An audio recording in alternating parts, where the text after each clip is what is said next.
Hi guys, welcome back my YouTube channel suffer with Bhupendra में आपका स्वागत है।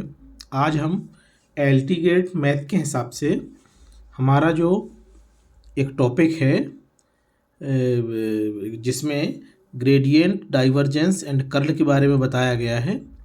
आज हम वेक्टर कैलकुलस के पार्ट को देखेंगे जिसमें मुख्यतः ग्रेडियंट, डाइवर्जेंस एंड कर्ल को हम देखेंगे।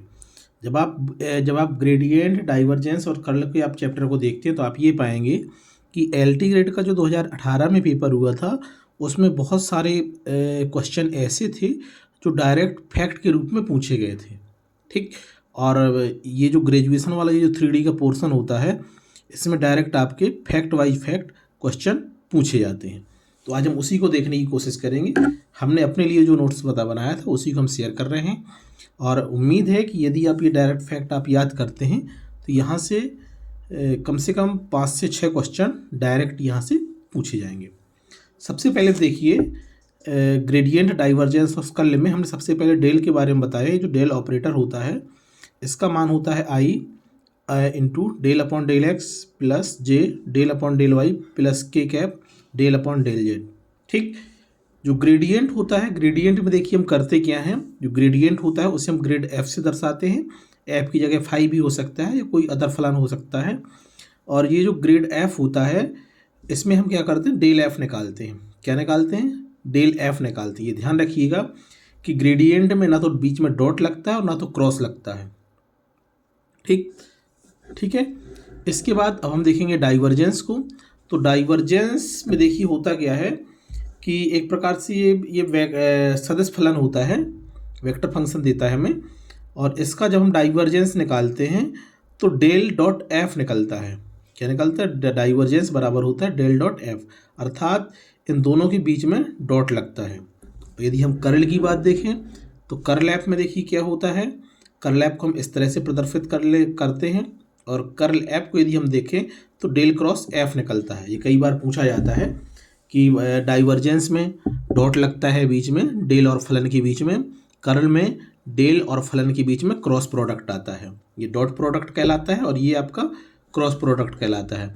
यहाँ से डायरेक्ट क्वेश्चन पूछे जाते हैं और एग्जाम में सीधे क्वेश्चन बनते भी हैं आपके, जो कि इम्पोर्टेंट रहते हैं। अब देखिएगा, इसके बाद हमने देखा है एक क्वेश्चन बनता है आपका परिनालिकी या सोलेनोइडल सदिश। तो देखिए इसमें होता कुछ नहीं है, बस हमें डाइवर्जेंस एफ निकालना पड़ता है।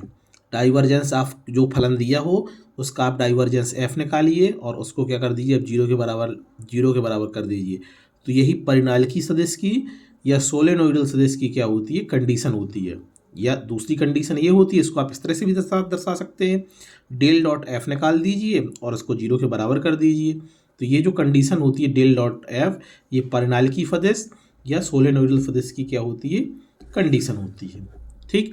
डायरेक्ट क्वेश्चन यहाँ से भी पूछा जाता है या फिर इस तरफ से कह देता है कि कोई सदिश इतना है जो कि परिनालिकी है। तो आप ए का मान निकालिए, बी का मान निकालिए, किसी उसका चर वैल्यू का मान पूछ लेता है। तो ध्यान देना, हमें क्या निकालना पड़ता है, जो फलन दिया जाता है उसका हम डाइवर्जेंस निकाल देते हैं, अर्थात डेल डॉट एफ निकालते हैं और उसको जीरो के बराबर करेंगे।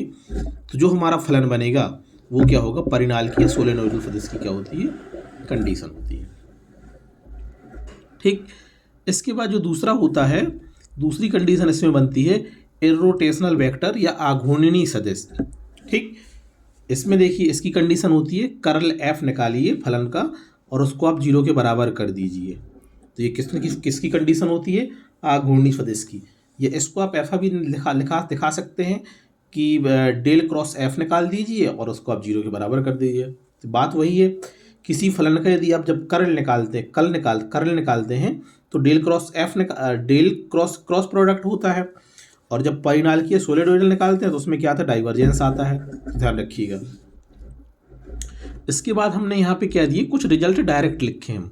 जैसे कोई फलन है उसका यदि हम कर्ल एफ निकाला है और उसमें डाइवर्जेंस यदि आप उसका निकालते हैं, अर्थात डाइवर्जेंस ऑफ कर्ल ऑफ, तो ये क्या होता है, जीरो के बराबर होता है। ये इसको आप इस तरह से देख लिया, अथवा करके हमने लिखा है डेल क्रॉस एफ और ये किसके बराबर निकलता है, अर्थात जीरो के बराबर अर्थात पहले किसी फलन का आप कर्ल निकालिए और फिर टोटल का क्या निकाल दीजिए, डाइवर्जेंस निकाल दीजिए। तो क्या निकल के आ जाएगा, और यदि जीरो मान निकल के आता है तो इसका मतलब क्या है, डाइवर्जेंस इंटू कर्ल एफ क्या आता है आपका, जीरो के बराबर आता है। तो ये फैक्ट है, एक प्रकार से डायरेक्ट पूछे जाते हैं।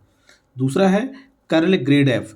कर्ल ग्रेड एफ यदि आपका जीरो, कर्ल ग्रेड एफ ये भी आपका क्या होता है, डायरेक्ट जीरो के बराबर होता है। ये इसकी कंडीशन ये होती है del cross del dot F is equal to zero. ठीक है, चलिए इसके बाद एक कंडीशन और देखिए पूछी जाती है,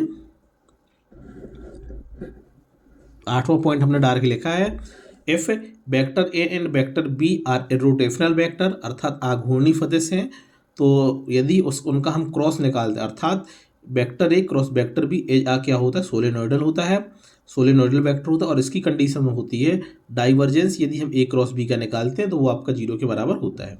जैसे हमने लिखा था कर्ल ए यानी वेक्टर ए और वेक्टर बी का एरोटेशनल वेक्टर है, और एरोटेशनल में क्या होता है, हम कर्ल निकालते हैं, तो कर्ल वेक्टर ए बराबर जीरो, अर्थात डेल क्रॉस ए बराबर के जीरो के बराबर, अर्थात और दूसरी कंडीशन कर्ल बी बराबर जीरो, तो डेल क्रॉस बी बराबर क्या होता है, जीरो होता है। इस वजह से ये कंडीशन डायरेक्ट पूछी जाती है, यदि ए और बी आघूर्णी सदिश है तो vector A cross vector B क्या होगा, सोलेनोइडल वेक्टर होगा, और उसकी कंडीशन ये होती है डाइवर्जेंस ए क्रॉस बी बराबर किसके, आपके जीरो के बराबर होता है। तो ये फैक्ट है, पूछा भी जाता है, कई जगह पूछा भी गया है। ठीक है, इसके बाद हमने क्या लिखे हैं, कुछ प्रॉपर्टी लिखी हैं जो डायरेक्ट आपके एग्जाम में पूछी जाती है। ये देखिए, मुझे लग रहा है ये 2018 के एग्जाम में पूछी भी गई थी एलटी के। तो डाइवर्जेंस ए क्रॉस बी की प्रॉपर्टी होती है, डाइवर्जेंस ए क्रॉस बी बराबर B dot curl A minus vector A dot curl B. ठीक, ध्यान रखिएगा, इंपॉर्टेंट है।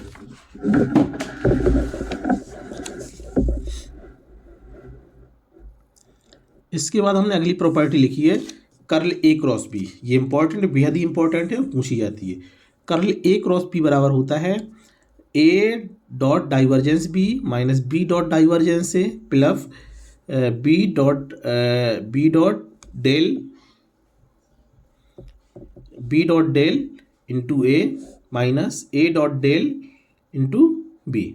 ठीक, ये कंडीशन होती है किसकी, कर्ल ए क्रॉस बी की, और डायरेक्ट ये पूछी भी जाती है, इनसे डायरेक्ट क्वेश्चन आपके बनते हैं। फिर हमने अगली प्रॉपर्टी लिखी है ग्रेड ए डॉट बी की, तो ये होती है a cross curl b plus b cross curl A plus A dot del dot b plus B dot del into vector ए। ठीक, ये भी इंपॉर्टेंट है, पूछी गई है। फिर इसके बाद हमने लिखी ग्रेड यू वी की, तो U grad V plus V grad U. ठीक, ये भी प्रॉपर्टी पूछी गई है। Divergence U into vector A, तो U dot divergence A plus A dot grad U होता है। ठीक है, अगली प्रॉपर्टी हमने लिखी है curl U dot U vector A, U into vector A बराबर ये होता है यू इंटू कर्ल ए plus grad U cross vector ए। ठीक है, फिर हमने देखिए लिखा है कि डाइवर्जेंस इंटू ग्रेड एफ, पहले किसी फलन का आप एक बार क्या निकाल लीजिए, ग्रेड एफ निकाल लीजिए, फिर इसके बाद उसका क्या निकालिए, डाइवर्जेंस निकालिए। तो ये देखिए ये कंडीशन निकल के आती है del square f upon del x square plus del square f upon del y square plus del square f upon del z square is equal to होता है डेल स्क्वायर एफ के। ठीक है, इंपॉर्टेंट है, ये भी प्रॉपर्टी कई बार पूछी गई है। अगली देखिएगा, अगला है ग्रेड इंटू डाइवर्जेंस एफ बराबर होता है curl into curl f plus del square f upon del x square plus del square f upon del y square plus del square f upon del z square. या इसको आप इस तरह से लिख सकते हैं grad into grad dot divergence f बराबर कर्ल एफ फिर plus del square vector f होता है। ठीक है, इंपॉर्टेंट है, पूछा गया है ये। फिर अगली प्रॉपर्टी है, देखिए अगला एक प्रकार से क्वेश्चन है, ये तो हमने इंपॉर्टेंट भी लिखा है, यदि आर की power n into vector r is solenoidal vector, ये तभी होता है जब एन बराबर क्या हो -3 हो, एन का मान क्या हो -3 के बराबर हो। तो कंडीशन ये निकल के आती है डाइवर्जेंस आर की power n into vector r बराबर क्या हो जाता है, 0 हो जाता है। ठीक है, ये ध्यान रखिएगा, इंपॉर्टेंट है, ये 0 तभी होता है जब n का मान हमारा क्या हो -3 हो। ठीक, ध्यान रखिएगा। इसके बाद अगली हमने कंडीशन लिखी है डाइवर्जेंस आर की पावर वेक्टर आर की power n into vector r बराबर ये होता है n+3 इंटू आर की पावर एन। इम्पॉर्टेंट है। और इसी कंडीशन में जब n का मान आप -3 रख देंगे तो ये पूरा पार्ट क्या हो जाएगा, 0 हो जाएगा। और यही कंडीशन आपके ऊपर निकल के आती है। ये कई बार पूछ भी लेते हैं। इसके बाद जो क्वेश्चन जो पॉइंट नंबर 13वां है, इसमें देखिए एक क्वेश्चन हमने लिखा है, ये पूछा भी गया था LT 2018 हमने लिखा भी है divergence vector r upon r cube बराबर डाइवर्जेंस आर की पावर -3 इंटू वेक्टर आर। तो आर का मान जब ये -3 हुआ तो एन की जगह पर -3 रखा +3 और ये क्या हो जाता है, 0 हो जाता है। ठीक, कंडीशन ये हो जाती है। दूसरी कंडीशन ये है यदि curl vector r upon r cube बराबर 0 हो तो ऐसी कंडीशन में vector r upon r cube एच सोलेनोइडल होगा और साथ ही साथ क्या होगा, इर्रोटेशनल दोनों होगा। ये देखिए क्या होगा, vector r upon r cube solenoidal भी होगा और साथ ही साथ क्या होगा, इर्रोटेशनल भी होगा। इंपॉर्टेंट है, पूछा जाता है।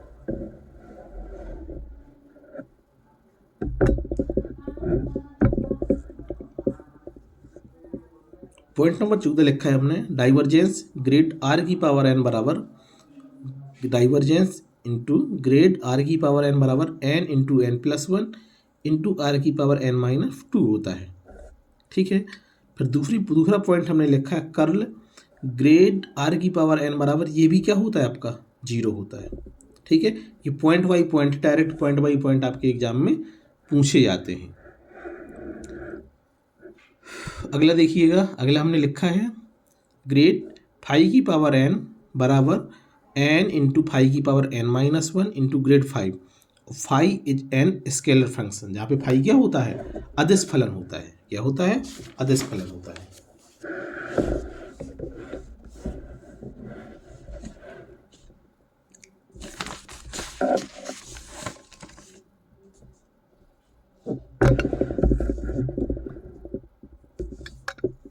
पॉइंट नंबर 16 हमने लिखा है divergence vector r A B. ठीक, तो ये निकलता है A×B के निकलता है, या इसको आप ऐसा भी लिख सकते हैं del dot r A B. तो ये A×B के ये भी बराबर निकलता है, या इसको आप इस तरह से भी लिख सकते हैं del into vector r dot A×B। तब भी ये A×B के क्या होता है, बराबर होता है। ये कंडीशन है और ये LT 2018 में ये क्वेश्चन पूछा भी गया था। फिर क्वेश्चन नंबर 17वां हमने लिखा है, पॉइंट नंबर 17वां हमने लिखा है यदि vector r is a position vector, vector r क्या हो, पोजीशन वेक्टर स्थिति सदिश हो, एंड वेक्टर ए और वेक्टर बी आर क्या हो, कांस्टेंट वेक्टर हो, तो कंडीशन आपकी ये निकल के आती है curl r cross A cross r cross B, और ये निकल के आता है vector A cross vector B cross vector r के बराबर होता है। ठीक है। 18वें नंबर की कंडीशन देखिएगा, हमने लिखा है divergence r cross vector A cross r cross B और बराबर ये होता है 4 ABR के बराबर होता है, या इसको आप ऐसा भी लिख सकते हैं 4 vector A cross vector B into vector r के बराबर होता है। फिर 19वें नंबर पे हमने पॉइंट आर के लिखा है यदि वेक्टर ए क्या हो, सोलेनोइडल फंक्शन हो, तो देखिए क्या होता है कर्ल कर्ल कर्ल और कर्ल ए, अर्थात वेक्टर ए का हमें 4 बार कर्ल निकालना है। तो ये देखिए क्या निकल के आता है, डेल की पावर 4 निकल के आता है इंटू वेक्टर ए आ जाता है। ठीक, ये ध्यान देना है आपको। ठीक है। यदि किसी फलन का 4 बार आप कर्ल निकालते हैं तो डेल की पावर 4 पहुंचता है, इंटू साथ में क्या आता है, ए आता है। ठीक है। फिर पॉइंट नंबर 20 में हमने लिखा है grad LN log vector r, तो ये निकल के आता है vector r upon r square. ठीक है। तो पॉइंट नंबर 20 तक अभी हम आपको बता रहे हैं, बाकी वीडियो बड़ा हो जाएगा, 15 मिनट का होने जा रहा है। अभी इसमें कुछ हमारी डायरी में देखिए ग्रेडियंट डाइवर्जेंस कल से रिलेटेड अभी कुछ फॉर्मूले हमने डायरेक्ट और लिखे हैं, तो हम नेक्स्ट वीडियो में बताएंगे। उम्मीद करते हैं ये वीडियो आपको पसंद आया होगा। यदि ये वीडियो आपको पसंद आया हो तो आप हमारे यूट्यूब चैनल को लाइक करिए, शेयर करिए और सब्सक्राइब करिए। ठीक, हम आपको एक बात और बताएं, ये जो कंटेंट हम दे रहे हैं ये LT ग्रेड एग्जाम की दृष्टि से जो डायरेक्ट फैक्ट वाली चीज़ें याद करने लायक होती हैं वही ग्रेजुएशन की किताबों से निकाल के हम फैक्ट आपको प्रोवाइड करा रहे हैं। ठीक है, आज यहीं तक, इसके बाद मिलते हैं नेक्स्ट अगली वीडियो में। तब तक के लिए धन्यवाद, थैंक यू।